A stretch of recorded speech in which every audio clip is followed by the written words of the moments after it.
بسم اللہ الرحمن الرحیم کولیکٹ نالج کے ناظرین السلام علیکم۔ ناظرین، لبیک کہتے ہی بے ہوش ہو گئے۔ حضرت سیدنا امام زین العابدین رضی اللہ تعالیٰ عنہ نے جب حج بیت اللہ کا ارادہ کیا اور احرام باندھا تو چہرہ مبارک زرد ہو گیا اور لبیک نہ کہہ سکے۔ لوگوں نے عرض کیا، آپ لبیک نہیں پڑھتے؟ فرمایا، مجھے ڈر ہے کہ کہیں جواب میں لا لبیک نہ کہہ دیا جائے۔ لوگوں نے عرض کیا، احرام باندھ کر لبیک کہنا ضروری ہے؟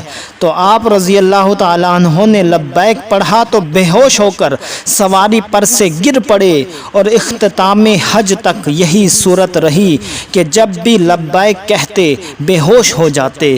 اللہ اکبر۔ انگلیاں کانوں میں دے دے کے سنا کرتے ہیں، انگلیاں کانوں میں دے دے کے سنا کرتے ہیں، خلوت دل میں عجب شور ہے برپا تیرا۔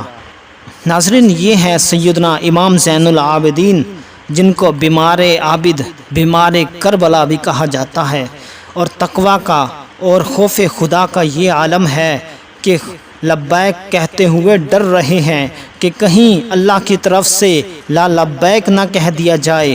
ایک ہم ہیں کہ ہمارے اعمال کچھ نہیں اور ہم اتراتے پھر رہے ہیں۔